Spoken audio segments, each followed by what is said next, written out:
begin by talking a little bit about some of the happenings within the ministry and some of your departments at the present time.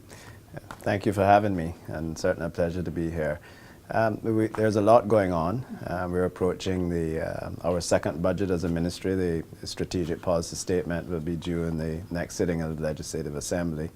And so we just last week held our budget retreat, where we had an opportunity to come together as a ministry and exchange ideas and priorities and work together that we can present what is the best budget for the government to consider for the ministry. It was a tremendous success. It gave us an opportunity to socialize a little bit as well and to get to know more about each other and welcome some of the new people within the ministry. But we have an exciting agenda for the next 2 years.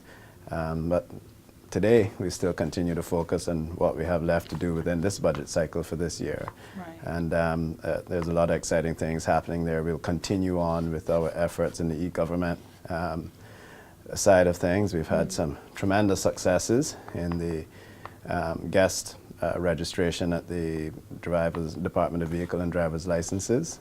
We have had some good uptake on that.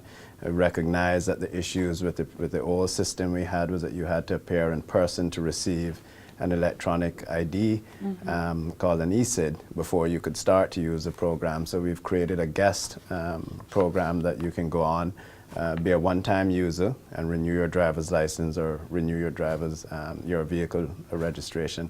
And we've had tremendous uptake in that, so we're extremely pleased with that.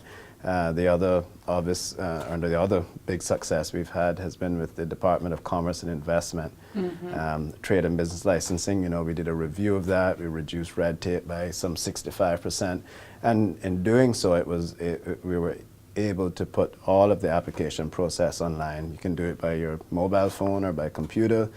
You can apply, you can renew, you can pay for everything. You can do it 100% online. We've had fantastic uptake in that. And I am happy to report that on the Deputy Governor's rate your experience, they just received a 100% satisfaction rating in the last report. So congratulations to them. That is a testament of some of the efforts being done in that department with their online services and, of course, being generally helpful over the counter as well.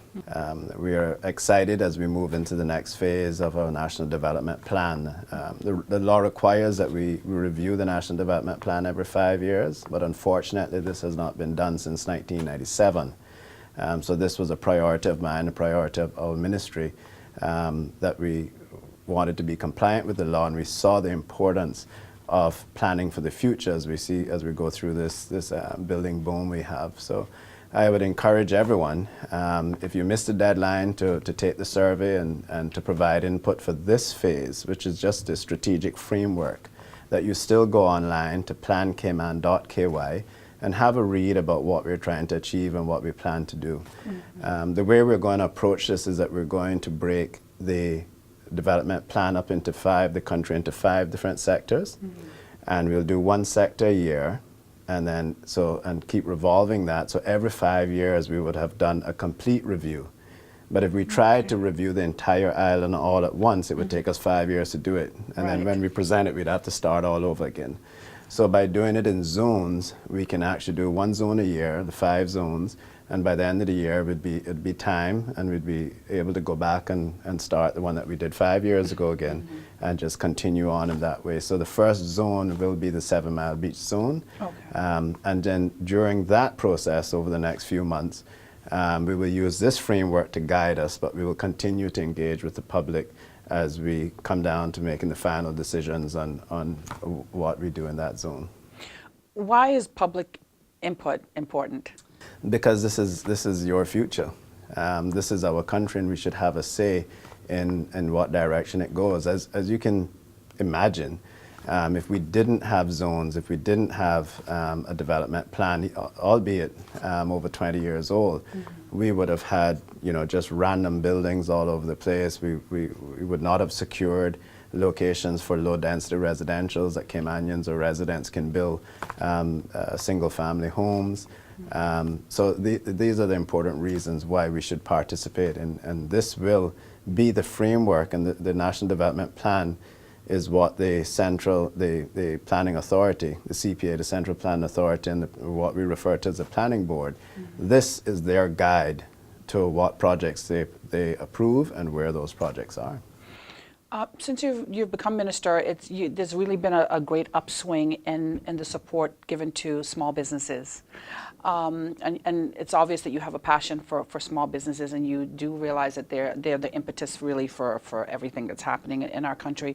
Where does that all stand now as far as small businesses and the support that's given to them? We're entering into the exciting times now with that.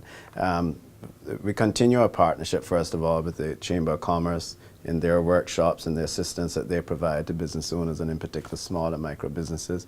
And we also have a partnership with the Cayman Islands Small Business Association. So we just signed an MOU with them, and we provided some funding, and they have some exciting programs coming up, to assist in particular micro and small businesses, not just startups, but those that are at a point now where they want to grow their business.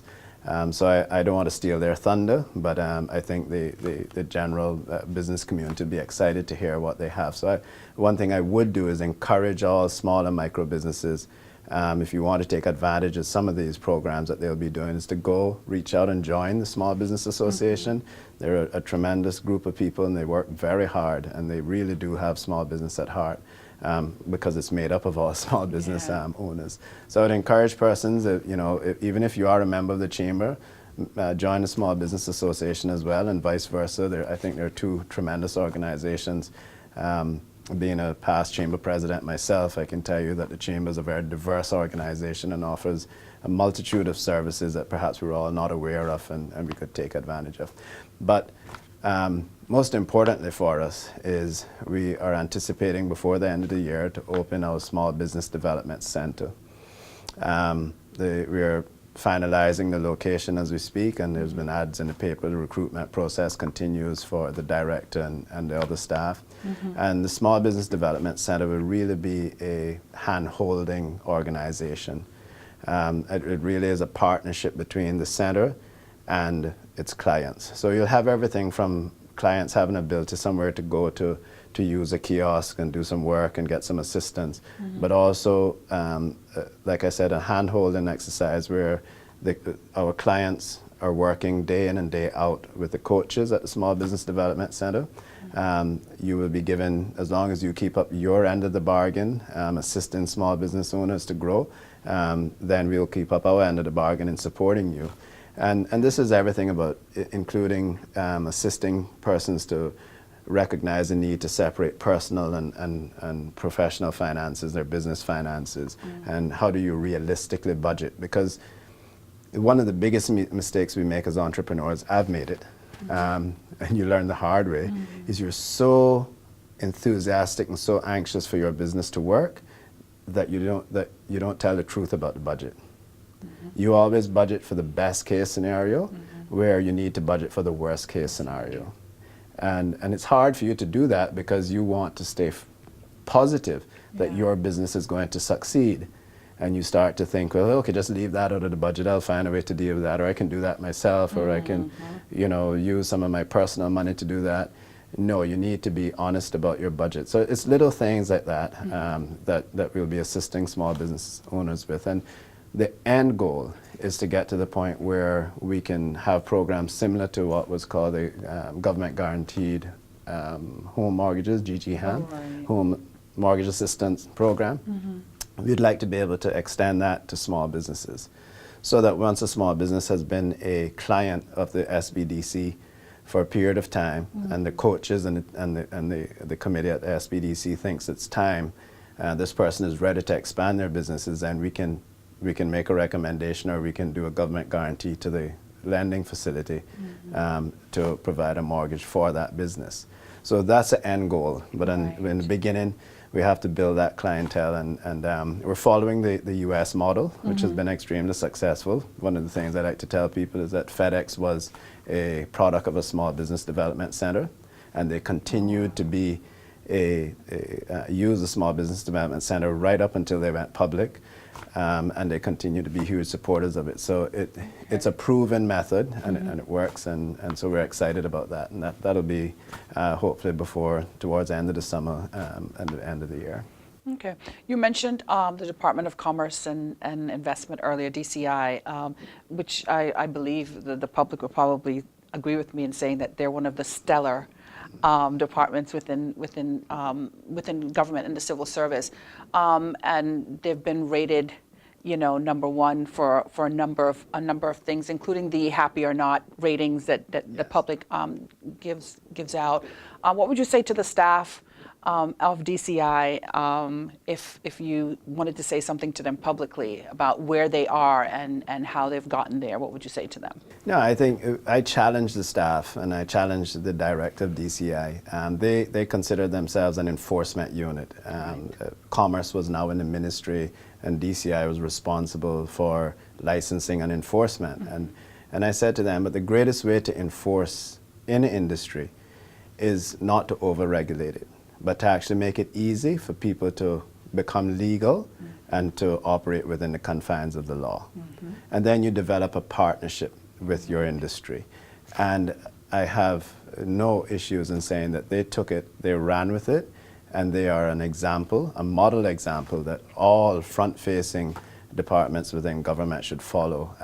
I have received nothing but positive feedback, everything from dealing with persons at the counter to dealing with issues out in the field, right down to the success that they've had on their online services. So to say to them, congratulations, you are a leader, you're a model. Now, as we all know, it's easy to get to the top. Stay up there. Now everybody's shooting at you. Everybody wants to be #1 in the deputy governor's feel-good survey and that sort of stuff. So, but yeah, huge congratulations to Ryan and the team there, and just encourage them to continue to keep up the good work. We're reviewing the liquor license process again, and some of the due diligence that's required there, and we continue to break down silos between the Department of Commerce and Investment and other departments within government where we can share information in between the two, and some of that requires legislation that we've been working on to allow us to provide information to that agency, and for that agency to in turn provide information to us. Because prior to that, and just as short as 16 months ago, you go downstairs, you go to one counter, you pay for one thing, and then they tell you, well, before you can complete it, you have to go and get another thing. So you just get out and you go in line in a counter that's 2 feet away, and you wait there for another 15, 20 minutes, 30 minutes to get something, and then you have to go to another counter and get that, then you got to go back to the first counter to pay for it. Where the people behind the counter literally could almost pass it to each other. What we're doing now is, you tick and you give us permission to get that information, and we'll get it. We'll just get it online, and the transfer between government, and that's the way it should be. That information is already there somewhere in government. They're holding it. Why are we're trying to reduce costs, we're trying to reduce time in the building, we're trying to keep costs down and keep our head count as far as civil service concerned as tight as we can. So then what we have to do is encourage persons and find ways to not just keep building bigger buildings and hiring more staff, but how do we provide this service in a more efficient manner, not just for the client, but for ourselves as well. And I think DCI is another example of that, where with the online services provided, it is giving the staff more opportunity, giving them, reduce the amount of pressure on them and the workload on them, that they can start to focus on having that relationship with the client that provides the sort of results that they've gotten. Okay.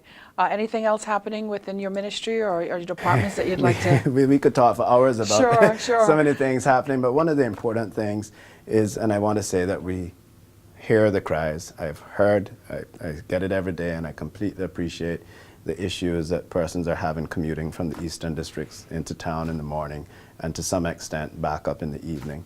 We are working on it. The National Roads Authority have gone back and reviewed their priorities, and we have identified, we went up in a helicopter along the Christmas break to have a look at the traffic flows, what's causing it. We have a good idea. We will be implementing our long-awaited traffic modeling system in the next couple of weeks. The people will be down to implement the first module, and they'll be carrying out training on that. That will give us real-time information. So we're no more guesswork. So if we decide that we're going to stop left-hand turns at this point, how does that affect the traffic flow? We'll see where do those cars go? How will they end up getting to the place that they want to get to? If we want to make a road one way, how will that affect the entire traffic flow in the area? And so that information will be real time, so we take the guesswork out of it. But we knew that that was going to take some time, so we looked at some of the pinch spots, as we call them, like the Hurlers Roundabout and others, and we used a drone to go up and get that footage. And so we can use that footage, as we've been using that footage to identify, if you want to consider it some low-hanging fruit, some things that we can do to help facilitate the smooth flow of traffic. But we do have a overall plan, an overarching plan to address the traffic coming into town. And the government has given me their commitment to getting started on the next phase of the East-West Arterial as soon as we possibly can. That would take us from Newlands up to northward, and either at the very same time or soon right after, because I'd like to complete that stretch first and put all our efforts into that section, and then we'll be ready to move straight into going from northward then up to Bodentown, near the Bodentown police station there. So that is a priority of this government. The National Roads Authority and the board, in fact, we're meeting today as we speak, reassessing their priorities and seeing how quickly we can get this done. The other commitment we've made is to alleviate some of the traffic coming out of Industrial Park. Now, this is another product of our success. We've all heard of the fantastic work that Deputy Premier Moses Kekernel is doing with Stayover Tourism and the Department of Tourism, Rosa and her team, who laughed me out the door a couple of years ago when I said to them, we should not be thinking about 400,000 Stayover tourists, we should be thinking about 500,000. Yeah. Actually, no, they were thinking about 320. Yeah. And I said, why 320? We should be looking at 500,000. Right. And they laughed me out the door, and I said, okay, I'll give it to you in CI, 400. And here we are now at 430 and growing.